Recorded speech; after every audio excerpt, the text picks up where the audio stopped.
So we're discussing mama's boys, and it's important because we have two ladies that have just boys, and they say they're raising mama's boys. And one of the reasons why it was interesting to talk about it because we talk about mama girl, that is girls, and we celebrate it like, oh, it's such a cute thing. When we talk about mama's boy, make it look as if it's derogatory, you know. So, what's your take on them? So we talk if I come to Toolz.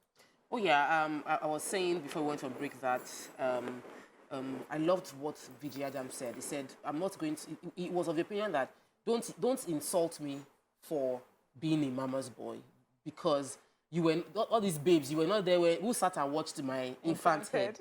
Who is the one that will will fast and pray if he hears anything is going to happen to me? Who is the one that would be sitting down and doing vigil?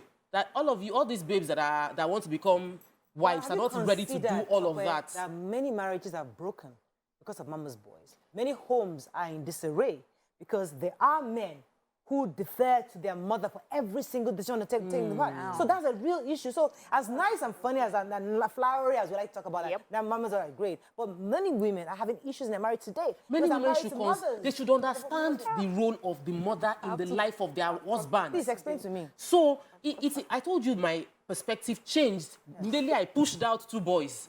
I realized that, Tokwe, you are mother-in-law. I had become a mother-in-law since the day I gave birth.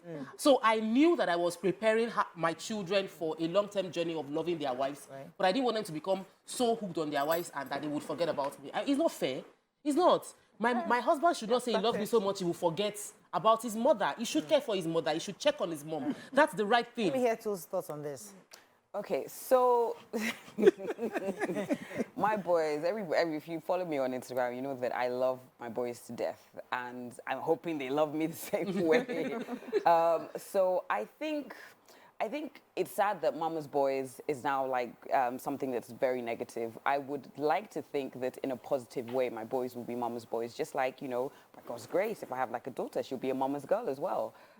Your mother is somebody that, you know, and we spoke about it earlier, has probably sacrificed quite a lot. They love you, like, the few times that my kids have been, you know, in hospital, I will sleep on the bed with them. I will be there, you know, and that's what a lot of mothers do. Having said that, I think it is very, very important as your kids get older, especially when it comes to the point where, you know, your son is about to get married and everything, you should not be the third person in the marriage. Exactly. So one of the things that I really, really love and I'm grateful to my mother-in-law for is she does not stress, she does not, you know, and I remember speaking to my husband and saying, okay, what if I did this? What if I said, I'm never like cooking or never entering the kitchen again and everything? If you told your mom, what would she say? And he said that his mom would say, well, you're the one that married her. So I really respect that. I think, because you hear some horrible stories you hear some horrible, like, mother-in-law stories. I'm so grateful that I actually have amazing, amazing in-laws. My father-in-law, my mother-in-law, they have, like, shown me nothing but love. It's never been oh, my son did this, or, you know, you need to do this for my son. So, and I think Nima always tried to tell us that thing, because, I mean, for the sake of those people who are going through strenuous relationships with their spouses because of this mother-in-law, this mama's boy factor, I think it's important we put things in the proper perspective. Shouldn't you just leave the term out, or the label out? Because I used to defer everything to my dad. I was the daddy's girl. And I never remember apologizing to my husband for it. Sometimes I'll talk to my dad, and he's a good secret keeper. And nobody would ever hear. And when my husband says, are you sure you've not shared that? I'm like, nobody. And there was hardly a thing I didn't defer to my dad.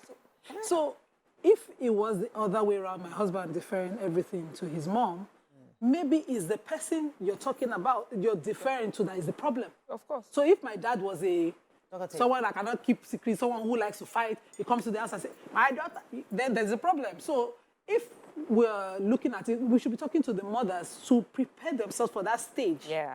Just as Toolz has said, when he has someone else to love, and then you know how to comport yourself at that point. So you wanted to say something? I was going to say, why is a daddy's girl, that term, why is it supposedly positive, but a mommy's boy is negative? Okay, can I say why I think so? You see, mothers, we want to be part of everything. We insert ourselves into everything. Yeah, this word is said Shush, madam. She's trying to bring private conversation to the table.